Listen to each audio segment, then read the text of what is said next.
నమస్కారం.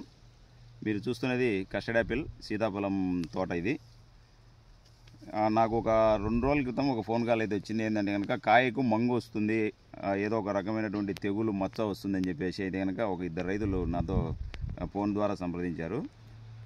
ఇది ఏంటంటే కనుక విషయం, వాళ్ళు ప్రూనింగ్ చేయలేదు. సో ఇప్పుడు ఈ తోట మాదిరే ప్రూనింగ్ చేయలేదన్నమాట. మనం కాపు వదిలేటప్పుడు సీతాఫలం కంపల్సరీగా ప్రూనింగ్ చేసి కొమ్మ కత్తిరించేసి మనము పంటకు వదిలితే కనుక ఇంత లాంగ్ కొమ్మ అనేది ఉండదు. సపోజ్ ఇప్పుడు మీరు ఇక్కడ గమనించారు కదా, ఇప్పుడు ఈ కాయ కూడా మచ్చ వచ్చిందని అంటే దీన్ని వాళ్ళు మంగు అనుకుంటున్నారు. ఇది మంగు అయితే కాదు. ఈ కాయ వెళ్ళేసి ఈ గాలికి ఈ పక్క కొమ్మకు ఇలా ఇలా టచ్ అవుతుంది. సో ఇలా టచ్ అయినప్పుడు ఏంటంటే కనుక అది మనకు ఒక అదలాగా ఇప్పుడు చూసారా, ఇలా ఇలా టచ్ అయ్యి గాలికి రాపిడికి ఇప్పుడు మీరు గమనించి చూడండి గాలికి ఎలా కొమ్మలు ఊగుతుంటాయో ఆ రకంగా అది టచ్ అయినప్పుడు ఏమవుతుందంటే కనుక ఒక మచ్చ మాదిరి ఏర్పడేసి ఒక మంగు అనుకుంటున్నారు రైతులు. ఇది మంగు కాదు, దీనికి మచ్చ ఏ ఒక రకమైన తెగులు కాదు, తెగులు మచ్చ కాదు, తర్వాత వచ్చేసి మంగు కాదు. కొమ్మ చూడండి ఆమెన గాలికి అది రాపిడి ఎలా రాకుండా ఉంటుంది. సో కాయ రాపిడికి గురైనప్పుడు ఆ రకంగా నల్ల మచ్చ అనేది అయితే ఏర్పడుతుంది. ఇది మంగు కాదు.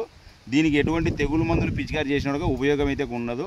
ముఖ్యంగా పిండి నల్లిని కనుక మీరు బాగా సమర్థవంతంగా దీంట్లో నివారించుకోవాలి. పిండి నల్లి వచ్చే అవకాశం ఎక్కువ ఉంటుంది సీతాఫలంలో. పిండి నల్లిని మెల్లిబగ్గు దాన్ని కనుక సస్యరక్షణ చర్యలు అయితే సరైన సమయంలో చేపట్టాలి. లేకపోతే కనుక మొత్తం ఫ్రూట్ అంతా కూడా మొత్తం అంతా వైట్గా వచ్చేసి పిండి నల్లి రసం పీల్చేసి మొత్తం కాయనంతా డ్యామేజ్ చేయడం జరుగుతుంది. తర్వాత అలాగే ఫ్రూట్ ఫ్లై కూడా ఎక్కడన్నా అంటే చుట్టుపక్కల టమోటా తోటలు కానీ లేదంటే కనుక మిగతా ఏదైనా ఫ్రూట్ క్రాప్స్ ఉంటే కనుక వెజిటబుల్ క్రాప్స్ కానీ ఫ్రూట్ ఫ్లై వచ్చే అవకాశం ఉంటుంది.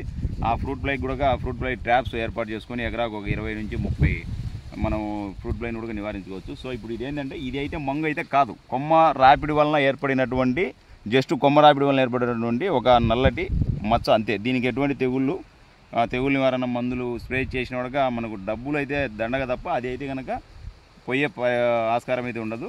సో ప్రూనింగ్ చేసుకోవడం వల్ల ఏంటంటే కొమ్మ అనేది ఉండదు కాబట్టి కాయ దగ్గర వచ్చిన కాయకు ఆ కొమ్మ అనేది టచ్ కాకుండా నీట్గా సెట్ అవ్వడం జరుగుతుంది. ఇది విషయం. సో ఇది మంగు అయితే కనుక కాదు, ఒక ఏ రకమైనటువంటి తెగులు వలన ఏర్పడిన మచ్చ అయితే కాదు. అది చేయడమైంది. సీతాఫలం సాగు చేసే రైతులకు కొన్ని విషయాలు అయితే నేను చెప్పదలుచుకున్నాను. ఆల్రెడీ అనుభవం ఉన్న వాళ్ళకైతే కనుక కొత్తగా చెప్పాల్సిన అవసరం లేదు. ఇప్పుడు కొత్తగా పంట పెట్టుకొని తొలిసారిగా పంట తీసుకునేటోళ్ళు అయితే కానీ ఇంకా కొంతమంది ఏంటంటే దీని మీద కొద్దిగా నెగిటివ్ ఆలోచనలు ఎక్కువ అనమాట. అంటే మనం ఎక్కువ యూట్యూబ్ ఛానల్స్ చూసినప్పటికీ సీతాఫలము మనకు అనుకూలం కాదు మన రాష్ట్రానికి ఆంధ్రప్రదేశ్కి అని చెప్పేసి మన జిల్లాల్లో ఎక్కడ కానీ పంట అనేది రావడం లేదు అని చెప్పేసి అయితే ఒక నెగిటివ్ ఇదే అయితే కనుక దీని మీద ఉంది. కాబట్టి రైతులు దీన్ని పెద్దగా మేనేజ్మెంట్లోకి వెళ్ళట్లేదు. నేను ఇప్పుడు ఎందుకు మీకు చెప్తున్నా అంటే దీంట్లో ముఖ్యమైనది ప్రూనింగ్ చేయకపోయినా పంట వస్తుంది. అంటే ప్రూనింగ్ చేయకుంటే పంట రాదా అనేది అయితే లేదు. ప్రూనింగ్ చేయకపోయినా కూడా పంట వస్తుంది. ఇప్పుడు నేను చూడండి, నాకు ఈ ఇయర్ వేరే అరటి తోటలందు పెట్టుకొని దాని మీద ఎక్కువ కాన్సన్ట్రేషన్తో అంటే అరటి ఎక్కువ ఎండల కాలం నాటి అవి బాగా బతికించుకోవాలి, చెట్లను బాగా ఇది చేసుకోవాలనే ఉద్దేశంతో దీని దగ్గరికి రాలేకపోయాను.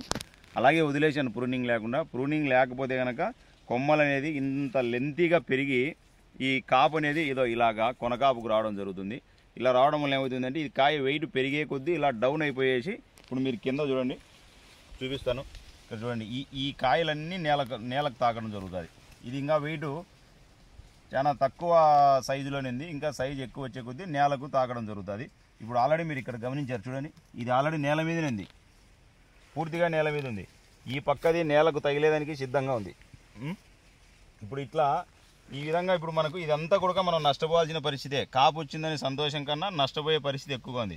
వీటన్నింటినీ తాళ్ళ సహాయంతోనో లేదంటే కనుక పోట్ల సహాయంతోనో అయితే కనుక నిలబెట్టాలంటే చాలా పనితో కూడుకున్నది, కొద్దిగా మళ్ళీ ఖర్చుతో కూడా కూడుకున్నది. కాబట్టి ప్రూనింగ్ చేసుకుంటే ఇక్కడ వరకు ప్రూనింగ్ కొట్టేసినామంటే కనుక ఇక్కడ దాదాపుగా లావు కొమ్మ దగ్గరే పూత వచ్చేసి నిలబడడం జరుగుతుంది, కాయ అనేది సెట్ అవ్వడం జరుగుతుంది. ఇంత లెంతీగా కొమ్మ వచ్చి దానికి ఏర్పడి ఇలా కింద నేల తగిలే పరిస్థితి అయితే రాదు.